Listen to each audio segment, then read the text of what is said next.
ಅಧಿಕಾರಿಗಳ ನಿರ್ಲಕ್ಷ್ಯಕ್ಕೆ ಇವತ್ತು ಕಲ್ಯಾಣ ಕರ್ನಾಟಕದ ಭಾಗದ ಜನ ಚಿಂತೆಗೊಳಗಾಗುವಂತಹ ಪರಿಸ್ಥಿತಿ.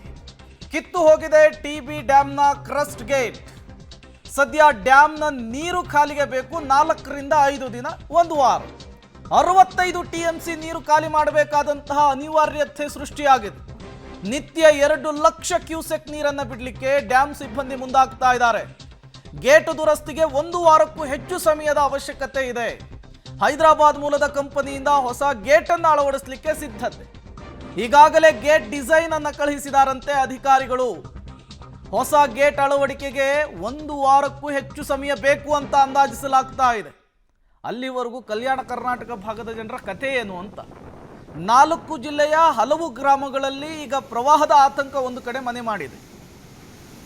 ಲಕ್ಷಾಂತರ ಹೆಕ್ಟರ್ನ ಭೂಮಿ, ಕೃಷಿ ಜಮೀನು ಮುಳುಗಡೆಯಾಗುವಂತಹ ಕಾಲ ಸನ್ನಿಹಿತವಾಗಿದೆ.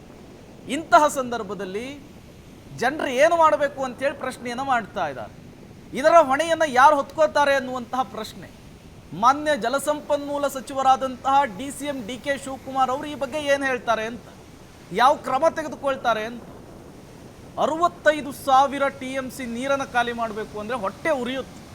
1 ತಿಂಗಳು ಮಳೆ ಆಗಿದೆ, ಡ್ಯಾಮ್ ತುಂಬಿದೆ, ಜನ ಖುಷಿಯಲ್ಲಿದ್ದಾರೆ. ಇಂತಹ ಸಂದರ್ಭದಲ್ಲಿ ಅವರ ಕನಸು ನುಚ್ಚು ನೂರಾಗಿದೆ ಅಧಿಕಾರಿಗಳ ದಿವ್ಯ ನಿರ್ಲಕ್ಷ್ಯ. ಮತ್ತಷ್ಟು ಡೀಟೇಲ್ಸ್ ಅನ್ನು ಕೊಡ್ತಾರೆ ಮುಖಂಡ ಕತ್ತಿ, ನೇರ ಸಂಪರ್ಕದಲ್ಲಿ ಜಾಯಿನ್ ಆಗಿದ್ದಾರೆ. ಮುಖಂಡ ಕತ್ತಿ, ಈಗ ಕ್ರಷರ್ ಗೇಟ್ ಕಟ್ಟಾಗಿರೋದು ಗೊತ್ತಾಗಿದೆ, ಮುಂದಿನ ಪ್ರೋಸೆಸ್ ಏನು ಅಂತ ಹೇಳಿ ಅಧಿಕಾರಿಗಳು ಈ ಬಗ್ಗೆ ಮಾಹಿತಿ ಏನು ಕೊಡ್ತಿದ್ದಾರೆ ಅಂತ.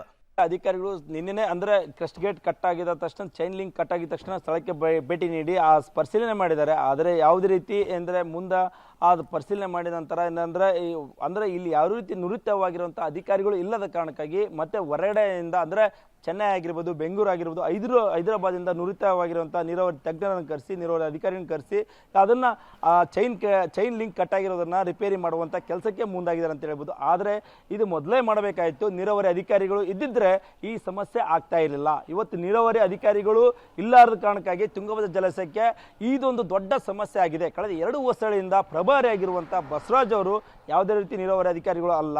ಅವರು ಏನಂದರೆ PW ಇಲಾಖೆಯಿಂದ ಇಲ್ಲಿ ವರ್ಗಾವಣೆಯಾಗಿ ಬಂದಿದ್ದಾರೆ. 2 ವರ್ಷಗಳಿಂದ ಪ್ರಭಾರಿಯಾಗಿ ಕೆಲಸ ಮಾಡ್ತಾ ಇದ್ದಾರೆ.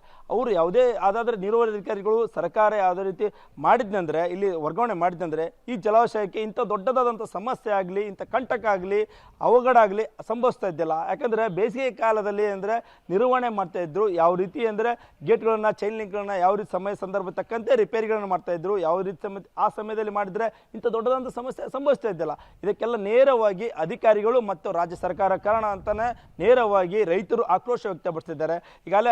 ಆಗಲೇ ಬೇರೆ ಬೇರೆ ರಾಜ್ಯಗಳಿಂದ ನುರಿತರ ತಂಡ ಬಂದ ಮೇಲೆ 65 TMC ನೀರು ಖಾಲಿ ಆಗಬೇಕು. 65 TMC ನೀರು ಖಾಲಿ ಆಗಬೇಕಂದ್ರೆ ನಿರಂತರವಾಗಿ 2 ಲಕ್ಷ ನಿರಂತರ 24 ಗಂಟೆಗಳ ಕಾಲ ನೀರು ನದಿಗೆ ಬಿಟ್ಟರೆ ಅದು 1 ವಾರಗಳ ನೀರು ನಿರಂತರವಾಗಿ ಬಿಟ್ಟರೆ ಅದು ಅಂದ್ರೆ 65 TMC ಆಗುತ್ತೆ. ಆ ಸಮಯದಲ್ಲಿ ನಂತರ ಇದು ಅಂದ್ರೆ ರಿಪೇರಿ ಅಂದ್ರೆ 19ನೇ ಚೈನ್ ರಿಪೇರಿ ಮಾಡೋಕ್ಕೆ ಅವಕಾಶ ಆಗುತ್ತೆ ಅಂತಾನೆ ಹೇಳ್ಬೋದು.